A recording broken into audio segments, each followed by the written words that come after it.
매일 아침 하나님과 함께 누리는 하늘의 양식 오늘 만나.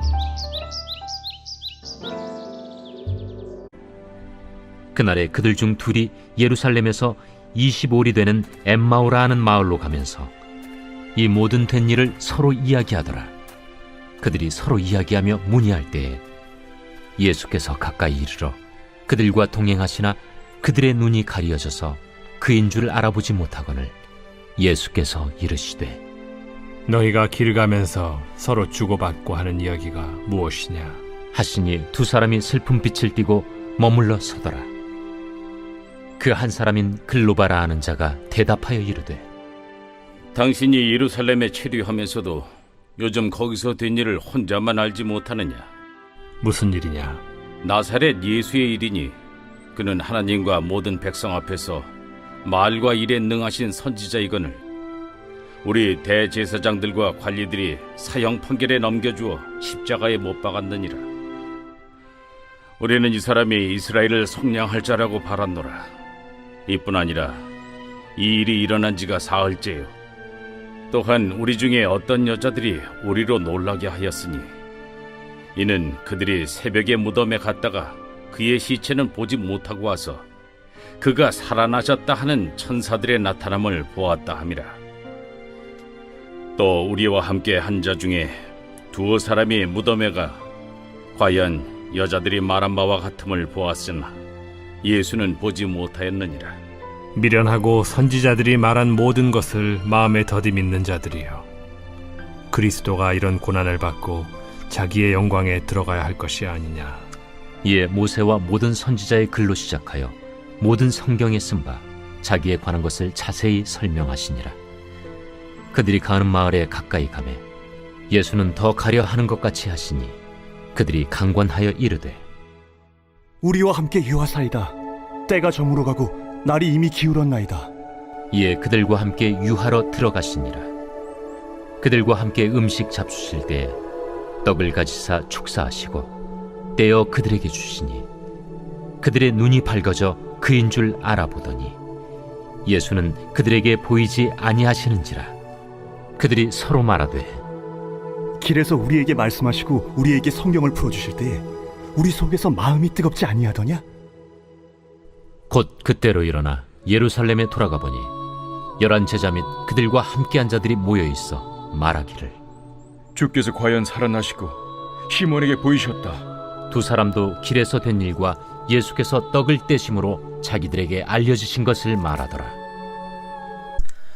오늘 우리가 함께 읽은 본문의 말씀을 보면 예수님을 따랐던 두 제자가 예루살렘을 떠나 엠마오로 향하고 있습니다. 그들은 길을 걸어가면서 예루살렘에서 있었던 일을 서로 이야기하였죠. 그들이 나누었던 이야기는 예수님의 죽음에 대한 이야기였습니다. 그러나 그들은 예수님의 죽음이 우리의 죄를 위한 죽음이라는 사실을 깨닫지 못하였죠. 부활하신 예수님께서 그들에게 가까이 가셔서 친히 그들과 동행하셨으나 그들은 여전히 예수님을 알아보지 못합니다. 16절 말씀에 그 이유가 이렇게 설명되고 있습니다. 그들의 눈이 가리어져 있었기 때문이라. 그들의 눈이 가리어져 그가 부활하신 예수님인 줄 알아보지 못하였습니다. 예수님께서 그들을 향해 물어보시죠. 너희가 서로 주고받는 이야기가 무엇이냐? 그때의 두 사람은 슬픈 빛을 띠고 있었습니다. 그들이 엠마오로 향하면서 슬픔에 잠겨 있었던 이유는 무엇입니까? 21절 말씀인데요. 예수님이 이스라엘을 속량할 자라고 여기며 그에게 소망을 걸고 있었는데 그 기대와 소망이 사라져 버렸기 때문이었습니다. 하나님과 모든 백성 앞에서 말과 행동에 힘이 있는 예수님을 바라보며 로마의 압제에서 우리를 해방시켜줄 메시아에 대한 기대가 컸습니다. 그러나 고난을 당하시고 십자가에 죽으신 예수님을 보며 자신들이 소망했던 메시아에 대한 모든 기대가 사라져버렸던 것이죠.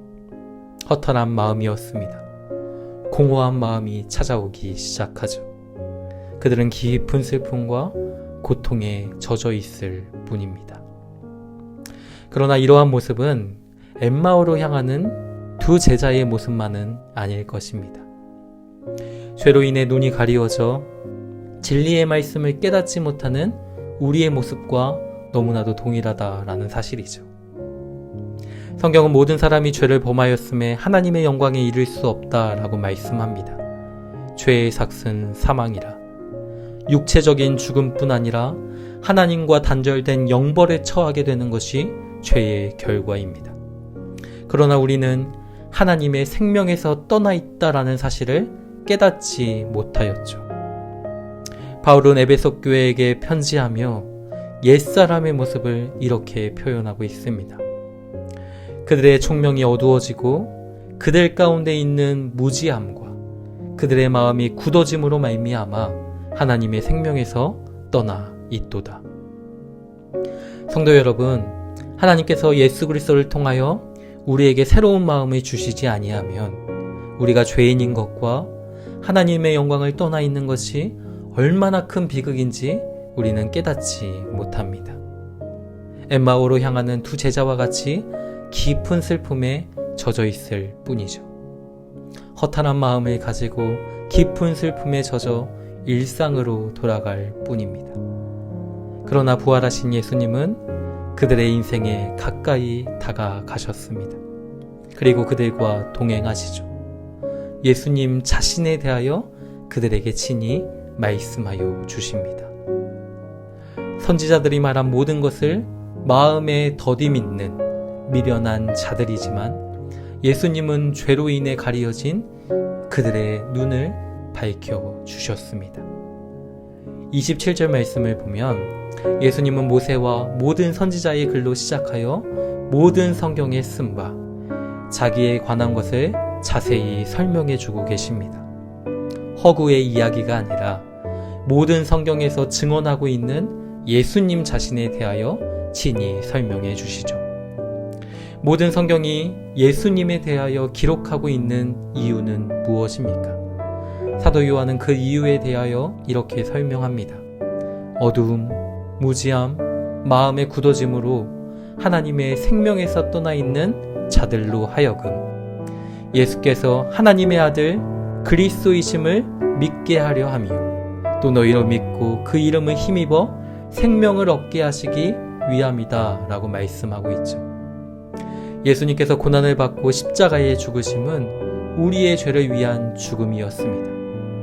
예수님의 부활은 우리에게 생명을 주사 영원토록 하나님의 영광을 누리게 하시기 위함이었음을 깨닫게 하셨다라는 것이죠.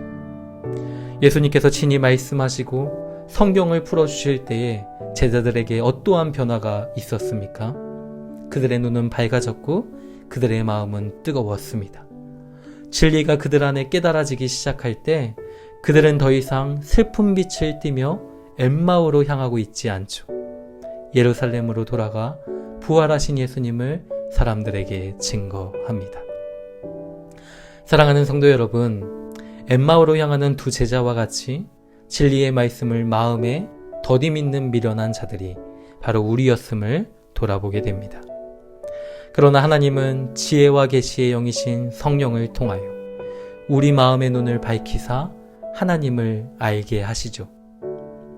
예수를 너희가 보지는 못하였으나 사랑하며 말할 수 없는 영광스러운 즐거움으로 기뻐하게 하십니다.